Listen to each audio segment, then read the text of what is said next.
एक media report के अनुसार भारत के एक मध्यम वर्गीय परिवार को अपने 3 से 17 साल की उम्र तक के बच्चे की शिक्षा पर लगभग 30 लाख रुपए तक खर्च करना पड़ता है।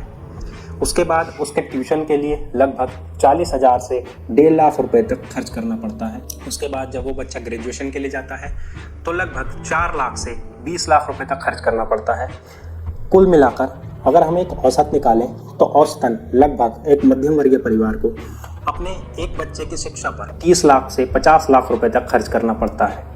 और 50 लाख रुपए एक मध्यम वर्गीय परिवार के लिए कितनी बड़ी रकम है। 50 लाख रुपए कमाने के लिए एक मध्यम वर्गीय परिवार को कितना स्ट्रगल करना पड़ता है, कितने सेक्रीफाइस करने पड़ते हैं, ये हम सब जानते हैं। और प्राइवेट स्कूल्स की फीस का अंदाज़ा आप इस बात से लगा सकते हैं कि जो भारत के टियर 1 सिटीज़ हैं, यानी कि जो भारत के कुछ मुख्य बड़े शहर हैं जैसे दिल्ली, मुंबई, बेंगलोर, इनके जैसे शहरों में जो प्राइवेट स्कूल्स हैं वो बच्चों के माता पिता से सिर्फ एडमिशन फीस के नाम पर ही 25 से 50 हज़ार रुपए तक ले लेते हैं। और एडमिशन फीस तो सिर्फ शुरुआत है, इसके बाद practical fees, computer class fees, exam fees, building fund और ट्यूशन फीस के नाम पर ये प्राइवेट स्कूल्स बच्चों के माता पिता से कितना पैसा वसूलते हैं ये हम सब जानते हैं। लेकिन इसके बाद भी हर माता पिता यही चाहता है कि उसका बच्चा एक अच्छे स्कूल में पढ़े, अच्छी शिक्षा ग्रहण करे, अच्छा जीवन जिए और एक अच्छा नागरिक बने। उसे जीवन में बहुत ज़्यादा स्ट्रगल ना करना पड़े, कोई तकलीफ ना उठानी पड़े। लेकिन सवाल ये उठता है कि ये जो प्राइवेट स्कूल्स हैं, क्या इनको शिक्षा के नाम पर आपसे इतना पैसा लेने का अधिकार है भी या नहीं? क्या ये प्राइवेट स्कूल्स आपसे मनमानी पैसा वसूल सकते हैं? क्या इसके लिए कोई कानून है या नहीं? और हमारे बच्चे स्कूल्स में जाकर जितना सीखते हैं, क्या इतना सिखाने के लिए हमको अपने बच्चों पर सच में इतना खर्च करने की ज़रूरत है? सबसे पहले तो हम ये देखते हैं कि हमारे बच्चे इन प्राइवेट स्कूल्स में जाकर सीखते कितना हैं, वो कैसा जीवन जीते हैं। आजकल पहले तो हम बच्चों का 3 साल से भी कम की उम्र में स्कूल में एडमिशन करा देते हैं, तब तक कि वो बच्चा ना तो स्कूल जाने के लिए फिजिकली प्रिपेयर्ड होता है और ना ही मेंटली। उसके बाद जैसे ही बच्चा थोड़ा सा बड़ा होता है तो उसके कंधों पर आ जाता है बस्ते का बोझ, और पढ़ाई के नाम पर बच्चा 5 घंटे स्कूल जाता है, उसके बाद 2 घंटे ट्यूशन, 1 घंटा स्कूल का वर्क, फिर 1 घंटा ट्यूशन का वर्क और कम से कम 1 घंटा उसको लर्न करने के लिए चाहिए होता है। इस 10 घंटे तो उसके इसी तरह चले जाते हैं। उसके बाद उसका खाना, नहाना, स्कूल के लिए तैयार होना, आना जाना, इस सब के लिए उसको समय चाहिए होता है। और स्कूल से जो एक्टिविटीज़ मिलती हैं उस सब के लिए भी उसको समय निकालना पड़ता है। ऐसे में ना तो बच्चे के पास खेलने का समय बचता है, ना ही कोई फिजिकल एक्सरसाइज करने का। और इसका साइड इफेक्ट ये होता है कि छोटे छोटे बच्चों की आंखों पर चश्मे चढ़ जाते हैं और बच्चा या तो शारीरिक रूप से कमजोर हो जाता है या फिर मानसिक रूप से। और ऊपर से एग्जाम के टाइम पर सिलेबस पूरा कराने के चक्कर में टीचर्स बच्चे को एक्स्ट्रा रिटर्न वर्क देते हैं, जबकि एग्जाम के टाइम पर बच्चे को रिटर्न वर्क या तो नहीं दिया जाना चाहिए या फिर बहुत कम दिया जाना चाहिए, क्योंकि एग्जाम टाइम पर बच्चे को रिविजन के लिए टाइम चाहिए होता है या फिर लर्न करने के लिए भी उसको टाइम चाहिए होता है। और ऊपर से बच्चों को मार्क्स का भी टेंशन होता है, क्योंकि उनके दिमाग में ये बात ठूस ठूस कर भर दी जाती है कि जिस बच्चे के जितने ज़्यादा मार्क्स आते हैं वो बच्चा उतना ही अच्छा होता है और जीवन में उतना ही सफल होता है। और जिन बच्चों के स्कूल में ज़्यादा मार्क्स आते हैं उनके स्कूल में बैनर लगा दिए जाते हैं और दूसरे बच्चों को उनका एग्जाम्पल दिया जाता है। यही बात बच्चे के साथ घर पर भी दोहराई जाती है। ज़्यादा मार्क्स वाले बच्चों से उनका कंपैरिजन किया जाता है और इस बात पर उनको टॉर्चर भी किया जाता है। ऐसे में बच्चे का सेल्फ कॉन्फिडेंस तो कम होता ही है, साथ ही उनका पढ़ाई में भी इंटरेस्ट खत्म हो जाता है। और ये बात तो आप और हम सभी जानते हैं कि स्कूल में आए मार्क्स का जीवन में सफलता या असफलता से कितना संबंध है। ऐसे में 3 बड़ी समस्याएं निकल कर आती हैं। पहली तो बच्चों को खेलने के लिए समय नहीं मिल पाता और फिजिकल एक्सरसाइज करने के लिए भी उनके पास समय नहीं है, जिससे बच्चों का शारीरिक और मानसिक विकास प्रभावित होता है। दूसरा, बच्चों के कंधे पर बस्ते का बढ़ता बोझ। और तीसरा, बच्चों के प्रति हमारा व्यवहार।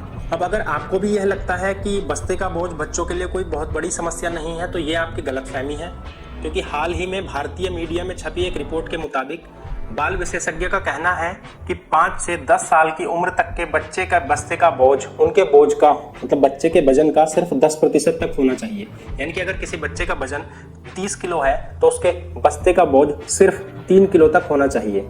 और अगर ऐसा नहीं होता है, यानी कि बस्ते का बोझ अगर बच्चे के 10% से ज़्यादा होता है तो बच्चे को काइफोसिस की प्रॉब्लम हो सकती है, मतलब बच्चे को सांस लेने में दिक्कत हो सकती है, उसके कंधे और रीढ़ की हड्डी में दर्द की शिकायत बनी रह सकती है। और अगर बच्चे का जो बैग है उसकी जो पट्टियां हैं अगर वो पतली हैं तो बच्चे के कंधे की नस दब सकती है, जिससे बच्चे के कंधे में हमेशा दर्द की शिकायत बनी रह सकती है। और इस बारे में ministry of human resource and development ने भी भारत के हर एक राज्य को गाइडलाइंस जारी की हुई है कि किस उम्र के बच्चे के बस्ते का वजन कितना होना चाहिए। आप चाहे तो MHRD की ऑफिशियल वेबसाइट पर जाकर चेक कर सकते हैं। और एक और बड़ी समस्या आती है, वो है इंग्लिश लैंग्वेज। आधे से ज़्यादा बच्चे अपनी पढ़ाई से सिर्फ इसलिए बचते हैं क्योंकि उनको जिस भाषा में पढ़ाया जाता है वो या तो समझ नहीं आती या बहुत कम समझ आती है। ऐसे में बच्चों को सिर्फ चीज़ों को रट कर एग्जाम में कॉपी पेस्ट करके आना पड़ता है और ये रटना उनके लिए सरदर्द बन जाता है। हमारी मातृभाषा हिंदी है और हमारे समाज के एक बहुत बड़े हिस्से में व्यावहारिक तौर पर हिंदी भाषा का इस्तेमाल किया जाता है। तो बच्चा चीज़ों को हिंदी में ज़्यादा अच्छे से समझ सकता है, उसको हिंदी में ज़्यादा कंफर्टेबल महसूस होता है। अब मेन बात ये आती है कि बच्चे ने अपनी ज़िंदगी के 15 साल इतना टॉर्चर सहने के बाद, इतनी मेहनत करने के बाद और अपने माता पिता के इतने रुपए खर्च करने के बाद आखिर सीखा क्या। 12th तक जो बच्चे सीख पाते हैं वो है इंग्लिश, मैथ्स और थोड़ा बहुत साइंस, जबकि ज़्यादातर बच्चे ऐसे होते हैं जो ये तीनों सब्जेक्ट भी बहुत अच्छे से नहीं सीख पाते। और इसके बाद बच्चे को ना तो अपने संविधान के विषय में कोई जानकारी होती है और ना ही अपने शारीरिक और मानसिक स्वास्थ्य के बारे में।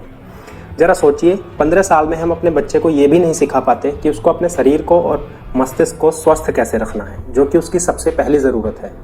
यहाँ तक कि 12th के बाद हमारे ज़्यादातर विद्यार्थी यह भी फैसला नहीं कर पाते कि उन्हें आगे क्या करना है। उनकी पूरी स्कूल लाइफ बीत जाती है पर उन्हें ये नहीं पता लग पाता कि उनकी रुचि किस क्षेत्र में है, क्योंकि आज तक उनके मार्क्स देखकर या तो उनके टीचर्स डिसाइड करते हैं कि उन्हें आगे क्या करना है या फिर उनके घर वाले।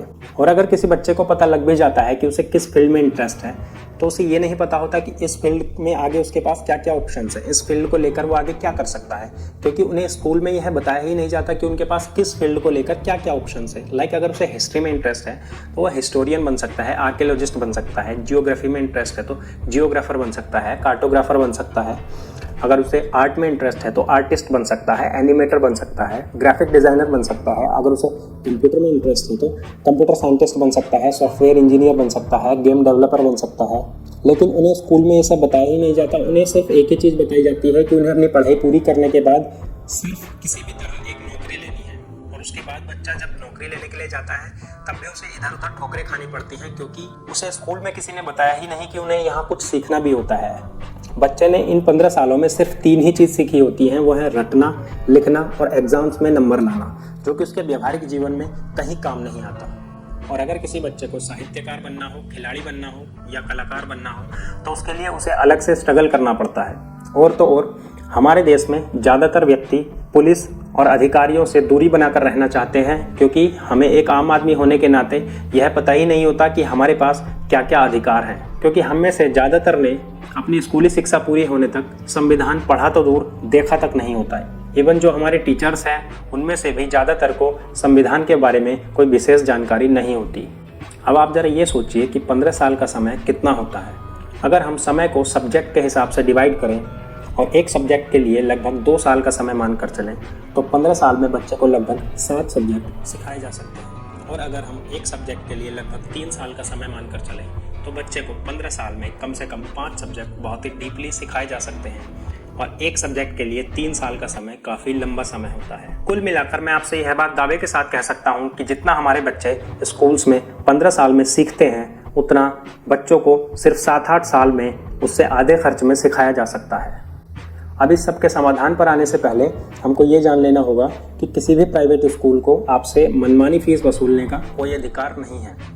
CBSE की ऑफिशियल वेबसाइट पर एफिलिएशन वाइलोज के चैप्टर नंबर 7 में साफ साफ लिखा है कि निम्नलिखित नियमों के अनुसार यह अपेक्षा की जाती है कि कोई भी समिति, ट्रस्ट या कंपनी यदि कोई स्कूल चलाती है तो उसे यह बिना किसी लाभ की अपेक्षा के चलाना होगा। विद्यालय उसी सीमा में शुल्क वसूल करने का प्रयास करेंगे जिसमें विद्यालय के संचालन हेतु खर्चों को पूरा किया जा सके। कोई भी समिति, ट्रस्ट या कंपनी छात्रों के एडमिशन के लिए अलग से कोई फीस नहीं लेंगे और ना ही कोई डोनेशन लेंगे। यानी कि कोई भी संस्था जो स्कूल चलाती है उसको स्टूडेंट से सिर्फ उतनी ही फीस लेनी है जितने में स्कूल्स के जो खर्चे हैं वो पूरे हो सकें। उससे कोई पैसा कमाने की इच्छा नहीं रखनी, बिजनेस की तरह नहीं चलाना है स्कूल्स को। और साथ ही बच्चों के एडमिशन के लिए ना तो अलग से कोई फीस लेनी है और ना ही कोई डोनेशन लेनी है। अब ये नियम CBSE की वेबसाइट पर लिखे तो हैं, लेकिन इन नियमों का प्राइवेट स्कूल्स वाले कितना पालन करते हैं वो हम सब जानते हैं। अब बात ये आती है कि इस सब का समाधान क्या है। देखिए, वैसे सच्चाई तो ये है कि हमें फिर से गुरुकुल वाली शिक्षा प्रणाली की आवश्यकता है। परंतु फिर भी तब तक यदि हम अपनी इसी शिक्षा प्रणाली में सुधार कर पाएँ तो हमें ये 2 स्तरों पर करना होगा। एक तो सरकारी स्तर पर, जो कि सरकार या स्कूल्स कर सकते हैं, और एक सामाजिक स्तर पर, जो कि हम कर सकते हैं। अब पहले बात कर लेते हैं कि सरकारी स्तर पर क्या सुधार हो सकते हैं। देखिए, सबसे पहले तो बच्चे की शुरुआती पढ़ाई कम से कम 4-5 साल तक हिंदी भाषा में होनी चाहिए और बच्चे को एक एक करके सब्जेक्ट पढ़ाए जाने चाहिए। जैसे उसको फर्स्ट और सेकंड क्लास में हिंदी पढ़ा दी गई, अब वो फर्स्ट और सेकंड क्लास में हिंदी सीख गया तो थर्ड क्लास में उसको मैथ्स ऐड कर दिया। धीरे धीरे थर्ड क्लास में वो मैथ्स से फैमिलियर हो जाएगा तो फोर्थ क्लास में उसको इंग्लिश ऐड कर दिया, फिफ्थ में साइंस ऐड कर दिया, सिक्स्थ में कंप्यूटर ऐड कर दिया। अब शुरू से ही एक साथ बच्चे को इतने सारे सब्जेक्ट पढ़ाए जाते हैं कि बच्चा कंफ्यूज हो जाता है और पढ़ाई उस पर बोझ बन जाती है। और स्कूल में रटने और लिखने से ज़्यादा सीखने पर जोर दिया जाए। स्कूल में पढ़ाई ऐसी हो कि कम से कम बच्चे को घर पर आकर ट्यूशन पढ़ने की ज़रूरत ना पड़े, होमवर्क करने की ज़रूरत ना पड़े। जितना उसको सीखना है वो स्कूल में ही सीख जाए।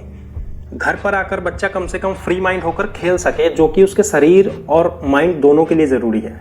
बच्चे के स्कूल बैग का बोझ कम किया जाना चाहिए। अब इसके लिए हम हर एक बच्चे को स्कूल में एक लॉकर अलॉट कर सकते हैं। उसकी सारी बुक्स और नोटबुक्स उस लॉकर में रखी जा सकती हैं। उसको पूरा बैग डेली घर पर लाने और ले जाने की क्या ज़रूरत है। बच्चों को मार्क्स के आधार पर कंपेयर ना किया जाए। एग्ज़ाम सिर्फ इसलिए होने चाहिए कि कौन सा बच्चा किस विषय में कहाँ पर कमज़ोर है, फिर वहाँ पर हम ज़्यादा ध्यान दे सकते हैं। बच्चों को आयुर्वेद, संस्कृत, योगासन, प्राणायाम और अपना संविधान पढ़ाया जाना चाहिए, ताकि अगर बच्चा कम से कम अपने शास्त्र पढ़ना चाहता है तो वो पढ़ सके, जो कि संस्कृत में है। और आयुर्वेद, योगासन, प्राणायाम से वो अपने शरीर को और अपने मस्तिष्क को स्वस्थ रख सके। बच्चे को जिस किसी विषय, खेल, साहित्य या संगीत में रुचि हो, टीचर्स को उस तरफ ध्यान देकर स्कूली स्तर से ही उस तरफ प्रमोट किया जाना चाहिए, ताकि बच्चे को स्कूल से निकलने के बाद कम से कम स्टार्टिंग से स्ट्रगल ना करना पड़े। स्कूल से निकलने के बाद उसको अपना रास्ता पता हो, उसको ये पता हो कि मुझे इस तरफ जाना है। देखिए, ये तो बात हुई गवर्नमेंट और स्कूल्स की। अब बात आती है कि हम अपने स्तर पर क्या कर सकते हैं। तो सबसे पहले तो यदि आपके पास समय है और आप अपने बच्चे को पढ़ा सकते हैं तो होम स्कूलिंग आपके लिए एक अच्छा ऑप्शन हो सकती है। होम स्कूलिंग में क्या होता है कि आपको अपने बच्चे का नाम भारत के किसी भी मान्यता प्राप्त बोर्ड में रजिस्टर कराना होता है और उसके बाद आप अपने बच्चे की शिक्षा घर पर ही करा सकते हैं। आपके बच्चे को फिर स्कूल जाने की कोई आवश्यकता नहीं होती। होम स्कूलिंग अभी भारत में इतनी ज़्यादा पॉपुलर नहीं है, पर पश्चिमी देशों में होम स्कूलिंग काफ़ी आम है। और अगर आप बच्चों को होम स्कूलिंग नहीं करा सकते तो ध्यान दीजिएगा कि बच्चे के बैग का जो वजन है वो ज़्यादा ना हो। बच्चा टाइम टेबल के हिसाब से ही बुक्स स्कूल में लेकर जाए। और आप स्कूल में रिक्वेस्ट भी कर सकते हैं कि बच्चे को डेली सारी बुक्स घर पर ना लानी पड़े। केवल जिन बुक्स में उसको होमवर्क मिला है वही बुक्स बच्चा घर पर लाए, बाकी उसकी बुक्स जो हैं वो स्कूल में भी रखी जा सकती हैं। और दूसरी चीज़ ये कि बच्चे का जो बैग है उसकी जो पट्टियाँ हैं वो ज़्यादा पतली ना हो सके तो बच्चे का बैग ऐसा हो जिसकी पट्टियाँ थोड़ी मोटी हों। बच्चों पर मार्क्स का प्रेशर ना डालें, बच्चे को मार्क्स को लेकर टॉर्चर ना करें, बल्कि ये देखें कि बच्चा सीखता कितना है, कौन सी चीज़ें सीखने में बच्चे को दिक्कत होती है, कौन सी चीज़ें समझने में उसको दिक्कत होती है, और ये चीज़ें उसके टीचर्स के साथ शेयर करें। बच्चों को एक दूसरे से कंपेयर ना करें। हमें ये समझना होगा कि बच्चों का दिमाग, उनकी समझ और उसकी क्षमता अलग अलग होती है। बच्चों का इंटरेस्ट भी अलग अलग हो सकता है। ऐसे में बच्चों को एक दूसरे से कंपेयर करने से बच्चे खुद को दूसरों से कम आंकने लगते हैं, उनके अंदर ईर्ष्या बढ़ जाती है और उनका आत्मविश्वास कमज़ोर हो जाता है, जो उनके मानसिक स्वास्थ्य के लिए बहुत हानिकारक है। हमें सिर्फ बच्चों को समझने की ज़रूरत है, उनका इंटरेस्ट जानने की ज़रूरत है और उनके अंदर गुणों का विकास करने की ज़रूरत है। हम बच्चे को इस काबिल बनाएं कि वो अपने गुणों को और अपनी क्षमता को पहचान कर अपने जीवन को सही दिशा में लेकर जाए। धन्यवाद।